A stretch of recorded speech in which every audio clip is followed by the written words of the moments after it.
Hello and welcome back to the Yellow Q. This is part 3. It's been a minute. You want to know what I've been doing more than anything else lately? Talking people off a wall. Oh my gosh golly, there's so much hype. All of this tail wagging dogs and fear mongering. There's so much fear mongering, and then to go with the fear mongering, there's also hype mongering, which is that's a fun one.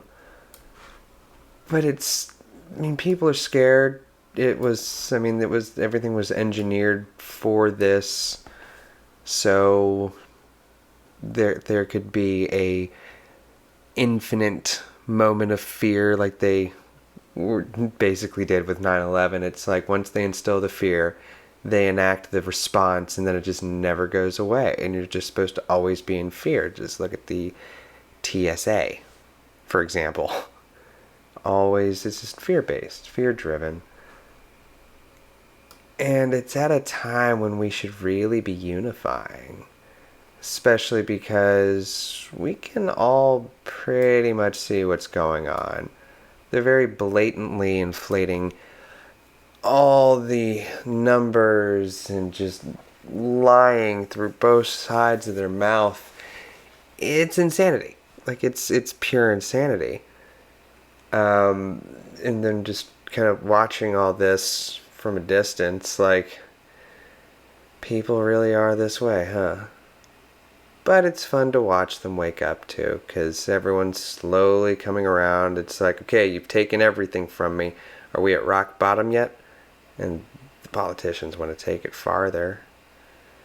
But the white hats are like, we're just going to curl this. We're just going to keep ribbing you and poking at you and jabbing until we're out of this mess. Because if we don't let this fear set in, especially with the threat of all of the tracking, like they don't just want to track you externally, they want to get your insides too.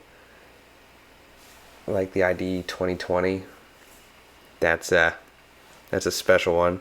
If only they could just get it in there and just dictate that for things to go normal, you have to get the vaccine, or else, like, clearly this was all just a show of force. It's like if we don't do as they say, they will release whatever they have. This was just a sample of their power.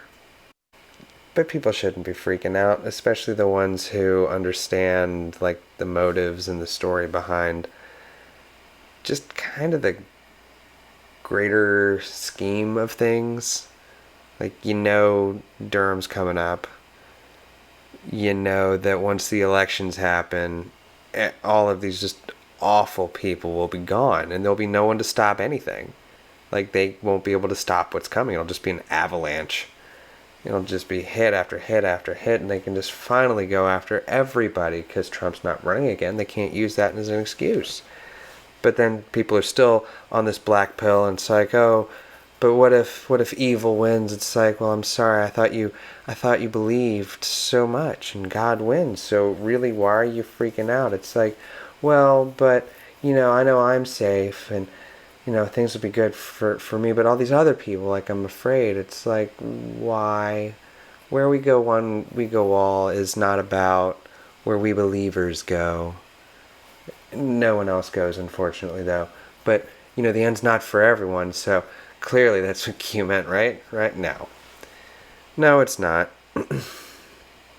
Like, no matter what Bible you read, God wins. It's, would they even be God if they weren't winning? Clearly they were a false God. But that's not even the case. Or the point. Like, just chill out. Everyone relax. Don't forget how to play. Have some fun. Enjoy the time off. I mean, if we come out of this and we can no longer sustain a fiat currency system, oh no. And if a bunch of bad people can no longer fund their machinations, well, sucks to be them. Anyway, welcome back. Season 3 should be interesting. I got a bunch of new props, so let's see how this goes.